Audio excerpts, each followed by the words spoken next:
Segala puji bagi Allah, kita memuji, meminta pertolongan, memohon ampunan kepada Allah. Kita berlindung pada Allah dari keburukan amal kita.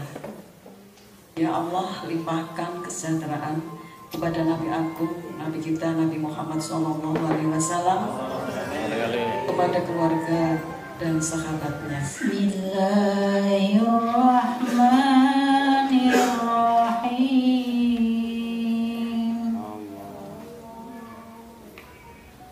Ya ayyuhalladzina amanu ista'inu bis-sabri was-salah.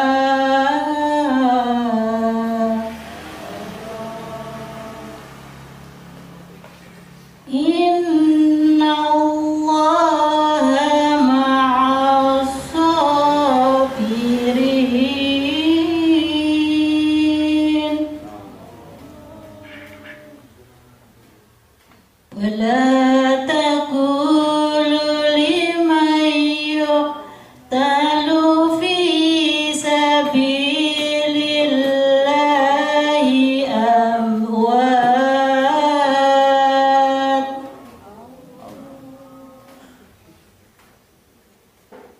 بل أحياء ولكن لا تشعرون.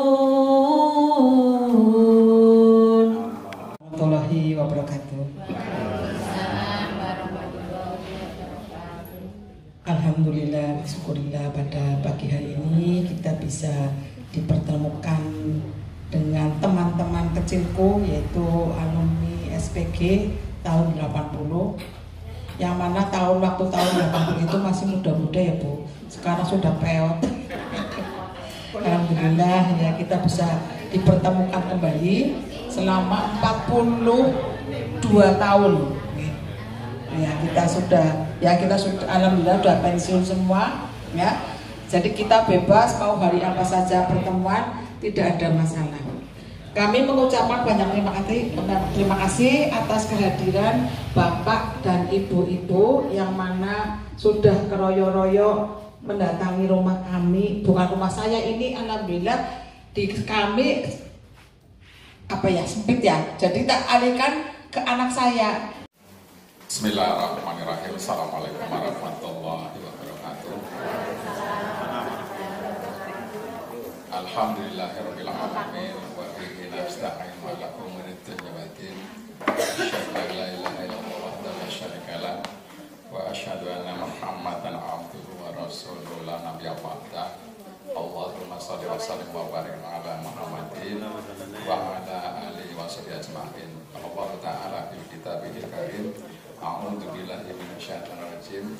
Kuntum khaira ummatin ukhrijat linnas ta'muruna bil ma'ruf wa tanhauna 'anil munkar wa tu'minuna billah. Shadaqallahul adzim.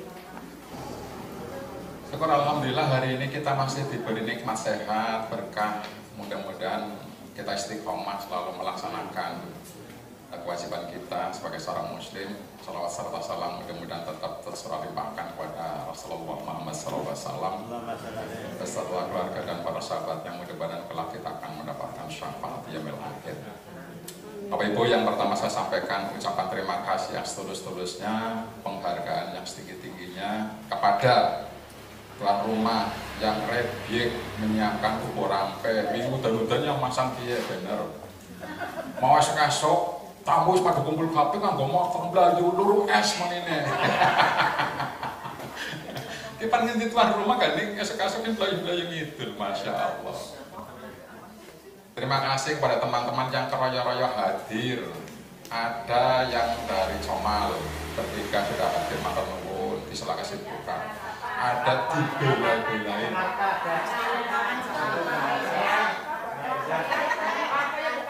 Turun disebutkan. Ada yang keroyo-royo dari Jakarta, nanti nginep di sini 3 hari. Ada yang hari ini saudaranya hajatan, dibela-belain datang dulu ketemu silaturahim dengan teman-teman. Mugane kok pulang mendahului dimaklumi karena di rumah ditunggu ada hajatan pengantenan. Sedemikian luar biasa perhatian Bapak Ibu merupakan satu kebanggaan bagi kita semua. Bahwa kami makin tua ternyata makin butuh Pak Ustadz untuk selalu bertolebul ilmi. Kita pengen terus mengisi hari-hari puna tugas ini dengan berbagai aktivitas bermanfaat. Aktivitas fisik sudah dilakukan oleh ibu-ibu, senamnya sergap. Aktivitas mental, Bapak Ibu kita tetap menjaga, membiasakan diri membaca apapun untuk menambah referensi pengetahuan kita, terutama membaca Al-Quran. Aktivitas sosial kita selalu kumpul bersilaturahim dalam satu kegiatan organisasi keagamaan kemasyarakatan. Aktivitas spiritual sok pasti akan kita jaga sebaik mungkin sebagai bekal perjalanan panjang tanpa batas di kemudian hari. Oleh karena itu saya sampaikan terima kasih, mudah-mudahan payuhan kita itu nanti akan tetap konsisten istiqomah melaksanakan berbagai aktivitas kegiatan. Yang penting kita kumpul ketemu silaturahim, ada tawa, ada senyum, ada bahagia, ketemu karo kanca patir sedulur pada PCHT, pada berkasih sekali bunga hati. Bapak Ibu, tidak terasa ternyata waktu sedemikian cepat. Bagai anak panah yang berkelebat melesat dari busurnya. Hayongnya tembe wingi baca rampung ke delat maning jebule Pak puasa. Hayongnya tembe wingi Pak Guyuban masih sangat terasa di rumahnya Pak Herudin jebule wis 3 bulan. Hayongnya tembe wingi kita adakan reuni ning Cacaban padahal sudah 4 tahun yang lalu. Si emak-emak kowe harus selfie pada sakuwate. Jebule wis 4 tahun kita lewati. Ternyata waktu bergerak sedemikian cepat. Dan disadari atau tidak, setiap hari kita terkena 3 musibah yang jarang kita sadari. Musibah yang pertama, tidak terasa umur kita digerogoti tinggal sedikit, tinggal paruh waktu, tinggal 5% dan segera bilang maning rampung. Ketika kita melihat ada gunung meletus, ada COVID, ada bencana kecelakaan, dianggap itu sebagai sebuah bencana yang mengerikan, bencana besar. Tetapi pada hakikatnya ketika waktu umur kita berkurang, ketika usia kita berkurang, itu sesungguhnya sebuah bencana yang besar dan serius, tapi tidak pernah kita sadari. Ketika waktu kita berkurang, ketika umur kita berkurang, kadang kita masih terlalu sibuk untuk urusan dunia. Kita masih terlalu sibuk untuk urusan-urusan yang sebenarnya remeh-temeh. Berkurangnya waktu, berkurangnya usia itu sudah menjadi sebuah sunatullah dan itu pasti akan datang, hanya soal waktu. Persoalannya kadang kita terlalu cemas ketika wis tanggal 19 tong membayar listrik kepribe duitnya langka. Bangkane tanggal 10 kudu ngangsur motor, setoran sing nggo motor. Ketika uang kita berkurang, kadang-kadang kita merasa cemas, khawatir, ada rasa ketakutan. Belanjane gane wis enteng padahal tembe tangan 20. Tanggungan ini belum kita selesaikan.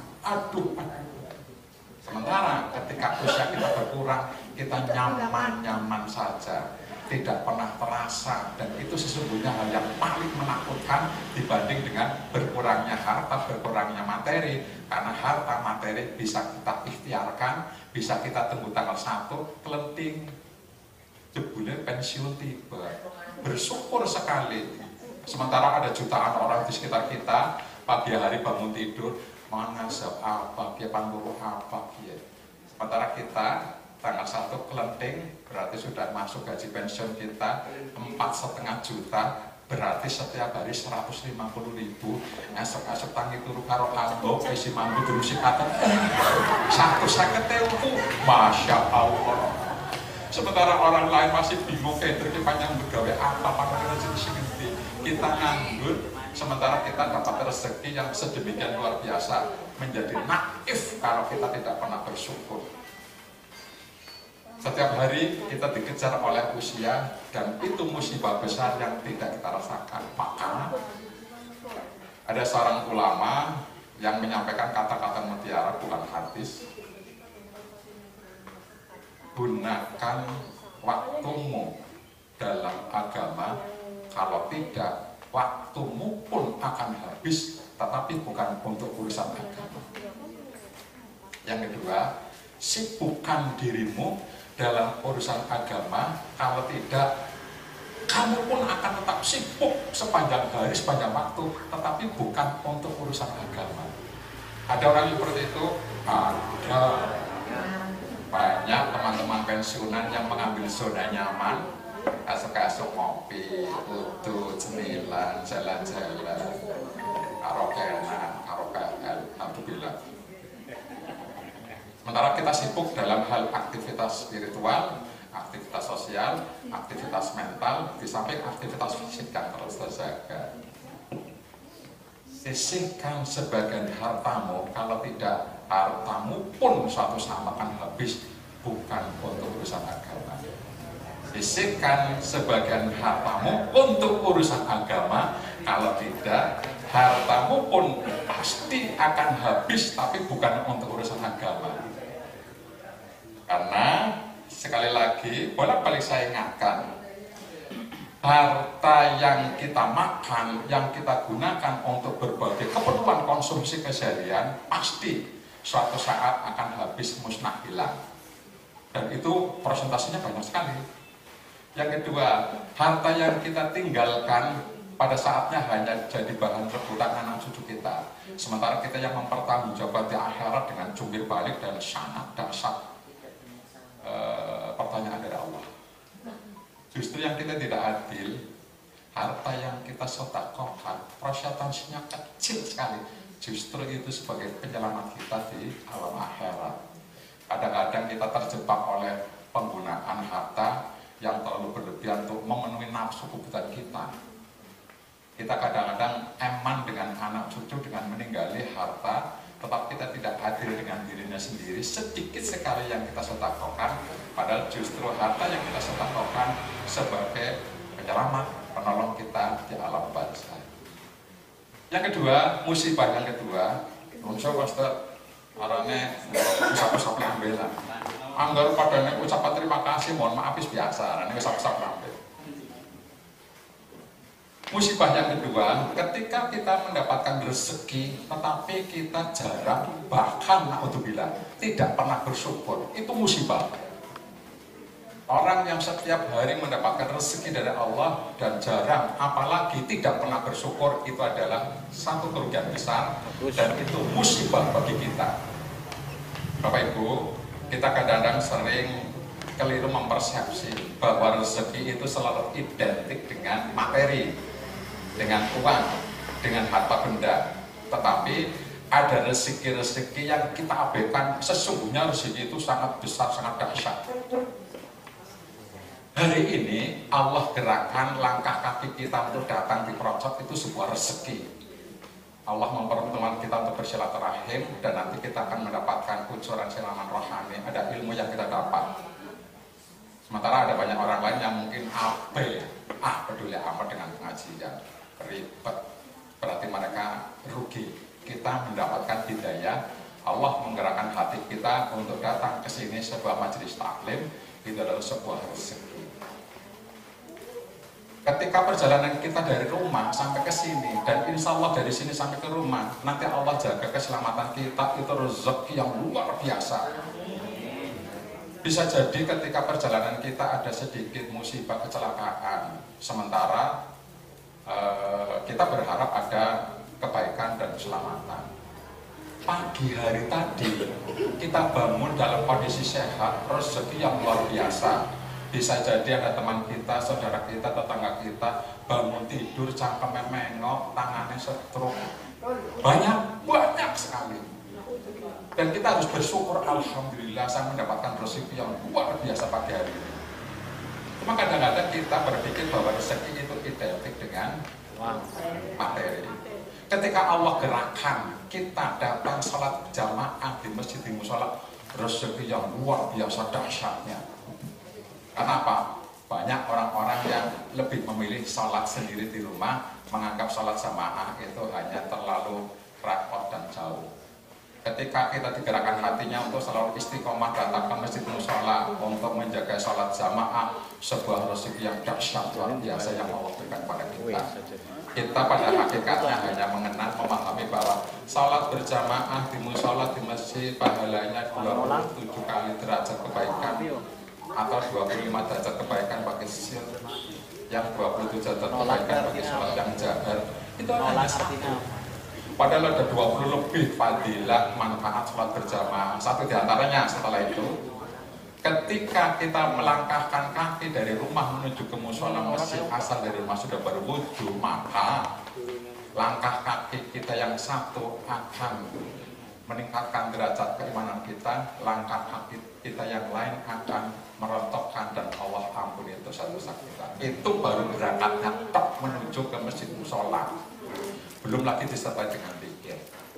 Ketika kita menunggu waktu sholat tiba, menunggu adzan, menunggu iqamah, meskipun kita dalam keadaan duduk, maka malaikat akan mendoakan kita, ya Allah ampuni dosa si fulan, terimalah amal baiknya, rahmati, curahkan kasih sayangmu, ditungakna wong tobe bunga nemen. Ini yang mendoakan malaikat, hanya kita duduk menunggu waktu sholat. Belum lagi kalau kita lihat betapa sholat isya berjamaah dalam hadis riwayat Bukhari Muslim, bahwa dijelaskan barang siapa yang sholat isya berjamaah, Allah akan memberikan pahala setara dengan sholat sunnah separuh malam. Ayatnya langsung kuat. Barang siapa yang sholat subuh berjamaah, Allah akan memberikan pahala setara dengan sholat sunnah semalam suntuk. Dari riwayat Bukhari disebutkan demikian. Bapak Ibu, rezeki-rezeki ini yang kadang-kadang sering kita abaikan, bahwa ini sebenarnya sebuah hal yang perlu kita patut kita syukuri. Yang terakhir, disadari atau tidak, aktivitas pergerakan kita setiap hari, kita sedang menuju ke liang lahat. Sekali lagi, kita sedang menuju ke kematian. Karena apa? Jatah umur kita taruhlah 63 lebih rong bulan. Sementara hari ini sudah 63. Rong bulan maning itu satu hal yang sangat pendek, tapi kita tidak pernah menyadari. Setiap hari kita sedang menuju meninggalkan dunia, menuju liang lahat, menuju ke alam barzah, tetapi kita kadang-kadang masih saja hura-hura, masih saja senang-senang, masih saja tertawa cekak-cekakan, kita disadari. Padahal malaikat Israel mengintip nengok muka kita setiap hari itu 72 kali tilik maning dulu waktunya, tilik maning dulu waktu. Andekan kita mendengar bahwa dalam hitungan menit kita akan meninggal, dalam hitungan jam kita akan meninggal, malaikat Israel wis keprok bokong dia. Oh, dalam maning mati kan. Si jelalatan beka yang kowe. Kok di dalam maning mati. Kok datang anak goes manjat-manjat di gunung anak dean pendan agar ya aku mau membayangkan dalam malaikat Israelnya tidak memberitahu dia, malaikat Israelnya sudah gedros ki jelas mati siap jagan bahaya. Orang nanti segera bertobat. Dalam meninggal mati kayak sejoget dan bahaya, masya Allah.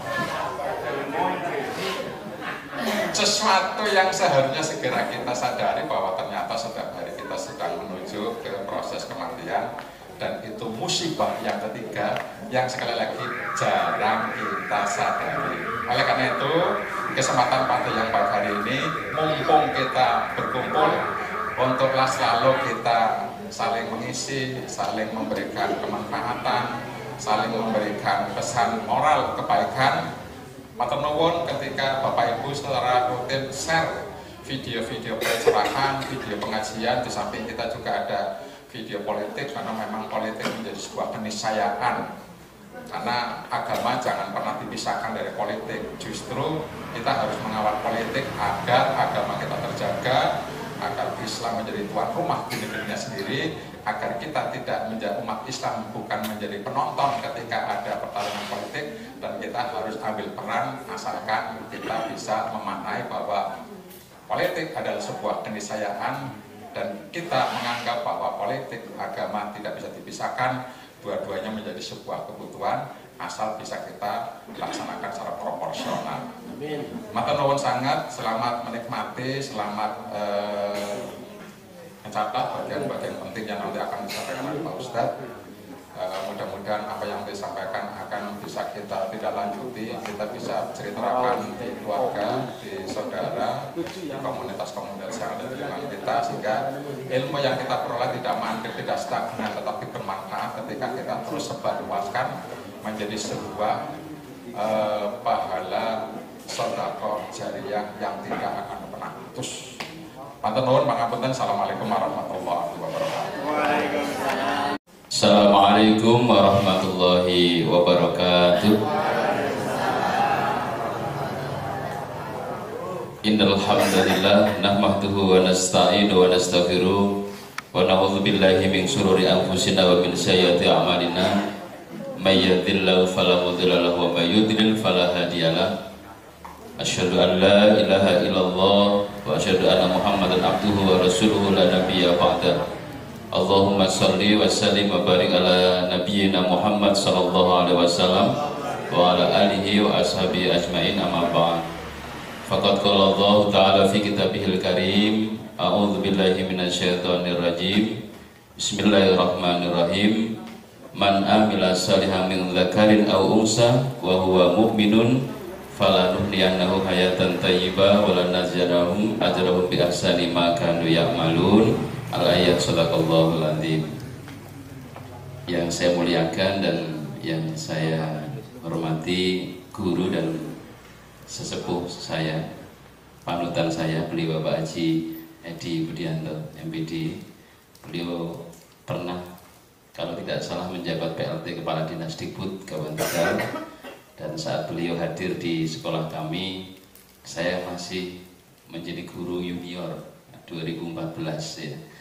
Terima kasih banyak. Ketika beliau menyambut dan menyampaikan, pasti orang akan diem dan akan memperhatikan. Maka ketika tadi Ibu mengusulkan untuk melanjutkan sebagai ketua paguyuban, saya sebagai partisipan setuju. Setuju ya?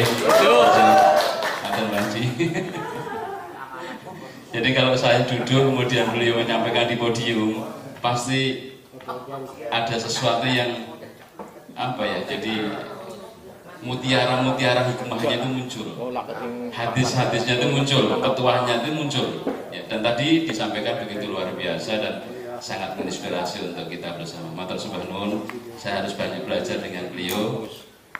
Kemudian yang saya hormati segenap Bapak Ibu pengajian paguyuban alumni SPG Selawi tahun 1980, termasuk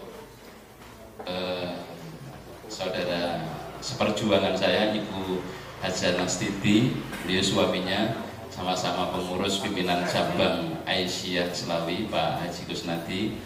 Dan yang saya hormati sesepuh saya juga, beliau Bapak Haji Agus Sitno sebagai ketua panti asuhan yatim Muhammadiyah cabang Selawi. Alhamdulillah. Jadi ada amal yang terbaik yang beliau perjuangkan di sisa umurnya. Usia yang tidak muda lagi, maka harus ada amalan yang terbaik yang harus kita bertanggungjawabkan kepada Allah Subhanahu wa taala. Mudah-mudahan kehadiran dan silaturahim ini, apa yang tadi disampaikan, ketika kita datang atau keluar dari rumah menuju masjid, menuju musola, langkah kaki yang pertama Allah hapuskan dosa-dosa kita. Kemudian langkah yang kedua, dan ketika kita dilipat gandakan kebaikan, maka ketika dari Comal, Pekalongan, dan dari Jakarta hadir ke sini, berapa putaran mobil ya, rodanya, maka mudah-mudahan kebaikannya dan umurnya dipanjangkan oleh Allah Subhanahu wa taala.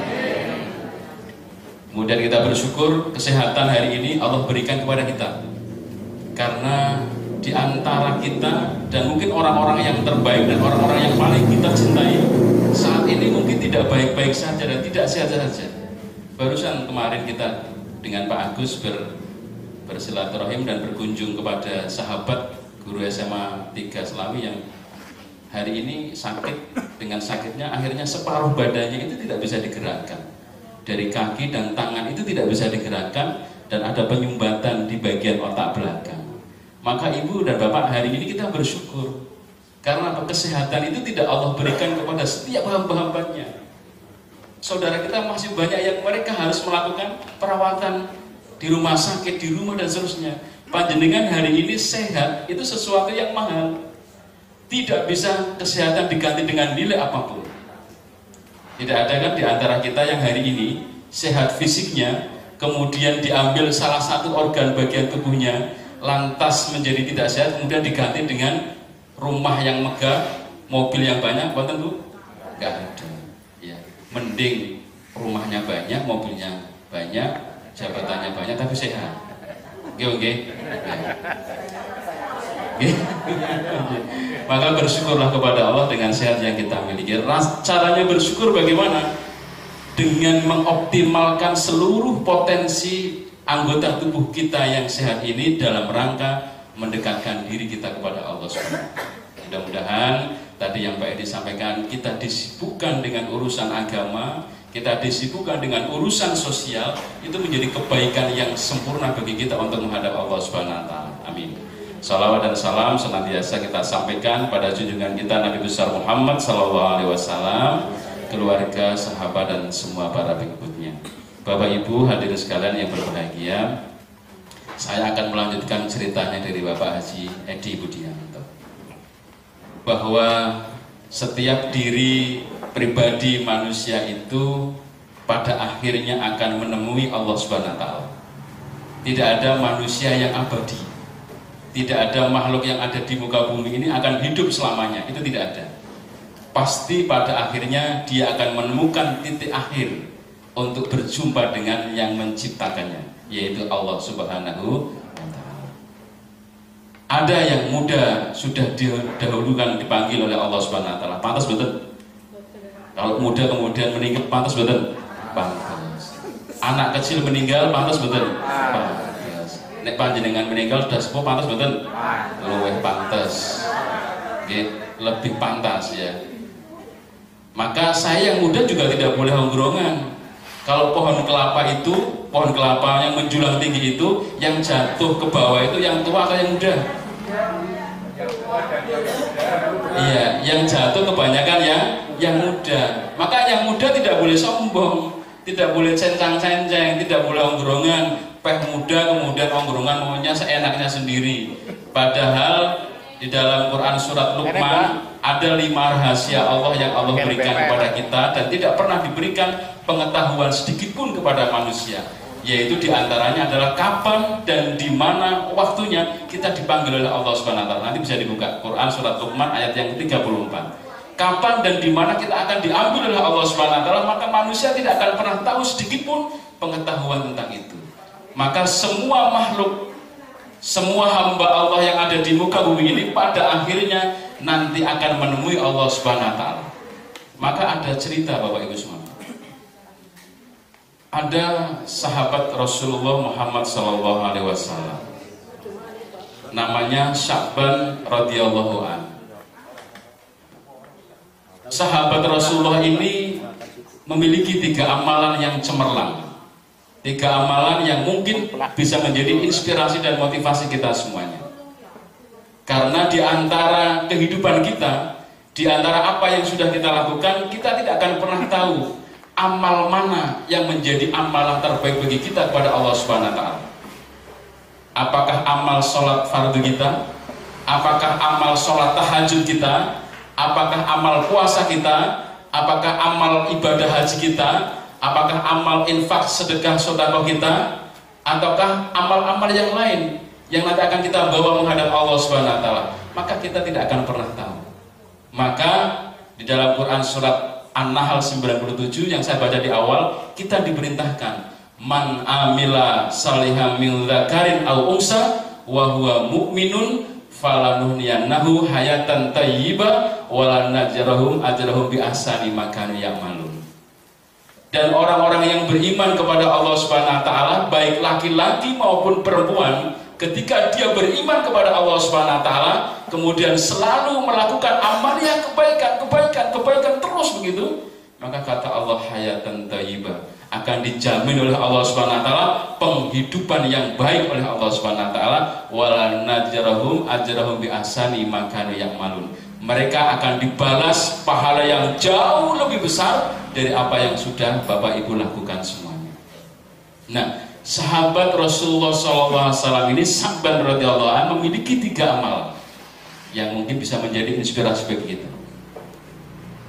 Sa'ban ini adalah sahabat Rasul yang dia memiliki kebiasaan yang unik, Bapak Ibu. Apa kebiasaannya? Jadi setiap waktu sholat, sahabat Sa'ban ini selalu duduk di pojokan, dan dia duduk sebelum datangnya waktu sholat. Dia duduk, dia berzikir, dia berdoa, kemudian dia menunggu datangnya waktu sholat. Sehingga orang-orang jamaah yang ada di sekitar itu ketika datang ke masjid melihat bahwa Sa'ban pasti duduknya di situ. Sehingga orang yang hadir itu tidak mau menempati duduknya di situ. Yang pertama itu. Kemudian ketika Rasulullah SAW melaksanakan sholat berjamaah bersama dengan sahabat, juga melihat bahwa Sa'ban adalah salah satu jamaah yang ketika Rasulullah hadir dia tidak pernah meninggalkan sholat. Nah, satu ketika Rasulullah SAW itu melaksanakan ibadah sholat subuh. Kemudian pada saat sholat subuh, Rasulullah membalikkan badannya, kemudian merapatkan jamaahnya supaya merapatkan safnya begitu. Rasulullah melihat di antara jamaahnya itu tidak terlihat Sa'ban radhiyallahu anhu. Maka Rasulullah menghentikan sejenak sholat subuhnya, kemudian menyampaikan kepada jamaah, di manakah Sa'ban radhiyallahu anhu? Sahabat tidak ada yang bisa menjawab. Rasulullah masih menghentikan dan belum melanjutkan sholat subuh. Di manakah Sa'ban? Sampai 3 kali, sampai yang keempatnya Rasulullah menyampaikan, adakah yang tahu rumahnya Sa'ban? Ketika pertanyaan Rasulullah tadi tidak bisa dijawab dan sahabat tidak ada yang mengerti tentang kondisi Sa'ban, maka ada satu sahabat, wahai Rasulullah, aku tahu rumahnya Sa'ban radhiyallahu anhu. Baik, kalau begitu nanti setelah sholat subuh tunjukkan dan antarkan aku ke rumahnya Sa'ban. Laksanakanlah sholat subuh berjamaah, kemudian dzikir, kemudian berdoa. Setelah itu sahabat yang tadi menyampaikan, wahai ya Rasul, ayo sekarang kita menuju ke rumahnya Sa'ban radhiyallahu anhu. Ternyata Bapak Ibu semuanya, jarak yang ditempuh Rasulullah sampai dengan rumahnya Sa'ban itu berapa jam? 3 jam. Subhanallah. 3 jam ternyata ditempuh Sa'ban untuk menuju masjidnya Allah Subhanahu wa taala, tidak pernah terlambat sedikit pun dan tidak pernah tertinggal sedikit pun. Dia tidak sholat berjamaah hanya 1 kali, yaitu ketika dia meninggal dunia. Maka Rasulullah sampailah pada jarak yang ditempuh ke rumahnya Sa'ban, dodok pintunya, assalamualaikum warahmatullahi wabarakatuh. Dibukakanlah pintunya oleh seorang perempuan. Maka ditanya oleh Rasulullah, benarkah ini rumah Sa'ban? Maka seorang perempuan itu melihat Rasulullah yang datang, menangis tergeru-geru, terharu begitu, menangis terseduh-seduh. Benar wahai ya Rasul, ada apakah gerangan engkau datang ke rumahku?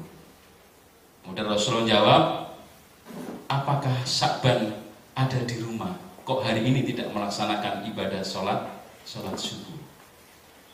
Kemudian seorang perempuan itu menyampaikan, inna lillahi wa inna ilaihi raji'un. Ternyata Sa'ban tidak hadir di masjid karena dia meninggal dunia. Tapi ya Rasul, ada 3 pertanyaan yang saya tidak bisa menjawab sampai hari ini, mohon dijelaskan kepada aku wahai Rasulullah. Ternyata ketika Sa'ban mau meninggal itu ada 3 hal yang disampaikan kepada istrinya. Wahai ya istriku, adakah yang lebih jauh Mengapa tidak yang baru? Yang kedua, mengapa tidak yang baru? Yang ketiga, mengapa tidak semuanya? Jelaskan wahai Rasul kepadaku. Akhirnya Rasulullah SAW dalam surat Al-Qasas ayat 21-22 itu menjelaskan. Nanti bisa dibuka lagi. Singkat cerita saja. Ternyata ketika Sya'ban mau meninggal menghadapi sakaratul maut itu, Allah pertunjukkan perjalanannya Sya'ban dari rumah ke masjid. Dengan jarak yang ditempuh 3 jam itu, Allah sudah hadirkan dan Allah balas dengan surga yang dipertunjukkan oleh Sya'ban radhiyallahu anhu. Sehingga ketika Sya'ban melihat seperti itu, dia menyampaikan kepada istrinya, adakah yang lebih jauh begitu? Kira-kira panjenengan rumahnya dekat masjid atau dekat musola? Berapa kilo? Berapa meter? Kira-kira anggar panjenengan ke masjid 3 jam direwangi di jalan, direwangi ke sana, atau panjenengan alhamdulillah tetap luker. Ya, tetap belum ke wong sudah di kumandangan adzan aja panjenengan sekolah nembe adzan dari komat. Oke. Nanti kalau sudah dikomatkan, nantilah belum rakaat terakhir. Ngaten nggih. Sahabat ketika melihat pahala orang-orang yang mau beribadah di masjid, berjamaah di masjid seperti tadi Pak Edi sampaikan, ternyata diperlihatkan oleh Allah Subhanahu wa taala surga pahalanya begitu luar biasa. Sehingga sahabat, andaikan ada jarak yang saya tempuh lebih jauh, maka akan saya tempuh jarak itu sehingga saya mendapatkan surga yang begitu luar biasa. Itu yang pertama. Oh, berarti penjelasannya begitu. Maka perjalanan menuju masjid Allah, ketika dia menjumpai dingin, kemudian panas dan seterusnya, dia selalu dibawakan bekal oleh istrinya. Nah, di saat perjalanan menuju masjidnya Allah itu, ya, entah itu zuhur, asar, karena di situ tidak ceritakan, ada seorang peminta-peminta yang datang karena dia tidak makan, kemudian dia meminta makanan yang dibawa Sya'ban. Maka dia tidak melanjutkan perjalanan, Sya'ban berhenti sebentar, kemudian duduk bersama dengan orang yang meminta itu, maka makanan yang dibawa dibagi 2. Sya'ban makan dan orang itu makan. Ternyata dengan memberikan separuh, itu Allah berikan pahala surga yang begitu luar biasa. Diperlihatkan, sehingga dia berpesan kepada istrinya, umpamanya saya tahu yang sebagian saja Allah berikan balasan surga, maka saya berikan semuanya, sehingga pahala surganya saya banyak. Itu sahabat Rasulullah SAW. Maka ada hal yang harus kita ambil. Ketika kita meyakini bahwa kebaikan yang kita lakukan, hayatan thayyibah, akan dibalas penghidupan yang baik oleh Allah SWT, maka jangan pernah ragu-ragu dengan Allah SWT. Nanti bisa dibuka surat Quran, surat Ali Imran 92 yang saya sudah kirim kepada Pak Agus.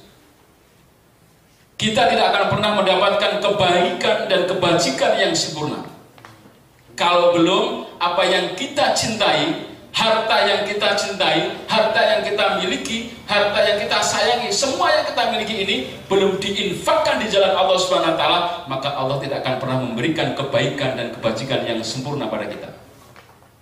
Maka kalau hari ini panjenengan hadir berkumpul, mungkin bulan depan undang anak-anak panti asuhan barangkali bisa hadirkan ke sini, undang orang-orang panti jumbo, undang ke sini, undang orang-orang mungkin janda-janda yang tidak diajak makan bersama, kemudian panjenengan sangoni amplop begitu, itu adalah kebajikan yang sempurna.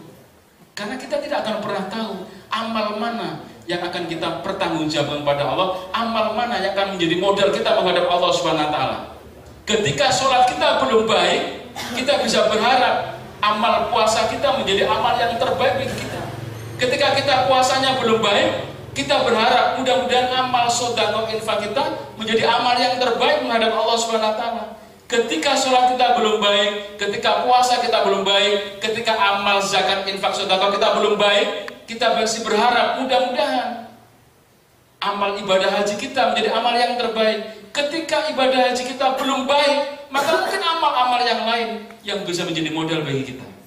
Karena dalam sebuah hadis itu kita menghadap kepada Allah Subhanahu wa taala dengan amal sholat kita. Wahai ya Allah, aku punya amalan sholat yang hebat. Ya, amal sholat kita hebat banget. maka masukkan aku ke surganya Engkau ya Allah. Maka Allah memanggil malaikat, wahai malaikat, ambil si fulan, masukkan ke neraka. Kemudian ada lagi orang yang menghadap pada Allah, wahai Allah, aku puasanya hebat, luar biasa. Allah tidak percaya, panggil malaikat, kemudian ambil orang yang pamer dengan puasanya, kemudian lemparkan ke neraka. Artinya apa Bapak Ibu semuanya? Sholat kita ini belum tentu diterima oleh Allah SWT. Kenapa demikian? Jangan-jangan ketika kita sholat bukan karena Allah SWT, tapi karena ingin dipuji oleh manusia, ingin dipuji oleh tetangga, ingin dipuji oleh siapapun, bukan lillah karena Allah SWT. Maka amal kita menjadi sia-sia ketika tidak menuju Allah SWT. Sama dengan puasa. Puasa yang mabrur itu seperti apa Bapak Ibu? Haji yang mabrur itu seperti apa? Haji yang mabrur adalah orang yang melakukan ibadah haji di sana, kemudian setelah pulang perilakunya sama seperti kita melakukan ibadah haji. Jadi semakin tambah baik, bukan pulang haji malah pisah dengan istrinya. Ada Bu, pulang haji malah cerai. Ada, pulang haji malah ribut warisan. Ada, pulang haji malah inginnya berpisah karena apa? Punya selingkuhan begitu. Ada Bapak Ibu semuanya. Na'udzubillah min ada. Puasa yang mabrur seperti apa? Puasa yang mabrur itu adalah puasa yang orang lakukan ketika dia melakukan puasa. Setelah puasa berakhir, maka perilakunya sama seperti orang saat dia berpuasa. Bukan di saat berpuasa nggak mau menggunjing, mau mengumpat, nggak mau menghibah, nggak mau ngerasani. Tapi begitu puasa sudah berlalu, dia kembali lagi seneng menggunjing. Ini kalau ibu yang punya anaknya rias nganten, ya Allah, pamerin luar biasa. Ya, konjal begini pak angin lemah. Ya, ini contoh mawon gitu, contoh. Jadi puasa yang mabrur adalah puasa bagi mereka orang-orang yang ketika berpuasa, setelah puasanya berakhir, maka perilakunya sama seperti kita sedang melakukan ibadah puasa. Bapak Ibu yang berbahagia yang dirahmati Allah SWT, itu cerita sahabat. Maka saya lanjutkan, yang berikutnya adalah ada 4 golongan orang yang dirindukan surganya Allah SWT. Dalam sebuah hadis riwayat Tirmidzi, Rasulullah SAW bersabda, al jannatu mustaqamun ila arba'atin nafar. Surganya Allah SWT itu merindukan kepada 4 golongan. Pingin buatan Bapak Ibu dirindukan? Saya juga ingin. Apa yang dirindukan surganya Allah SWT? Kata Rasulullah, orang yang dirindukan surganya Allah SWT yang pertama adalah tahlil Quran. Orang yang dirindukan surganya Allah adalah mereka golongan orang-orang yang setiap harinya, setiap waktu, setiap saat dia tidak mau lepas dengan Quran. Jadi kalau sudah pensiun, aja udut sing banter tapi Qurannya ditinggal, nggak apa-apa. Udut ngopi tapi tetap satu hari Qurannya kudu disandi, dibaca. Jangan ditinggalkan Quran. Lalu bagaimana bacaan Quran yang diterima oleh Allah SWT? Bacaan Quran yang hanya mengharapkan pahala dan ridho ikhlas dari Allah SWT. Kadang ada orang yang membaca Quran, bacaannya bagus, tilawannya bagus, tapi bukan karena Allah, tapi karena ingin dipuji oleh manusia. Bismillahirrahmanirrahim. Begitu melengking, tapi dia bukan karena Allah, ya, tapi dia ingin dipuji oleh manusia.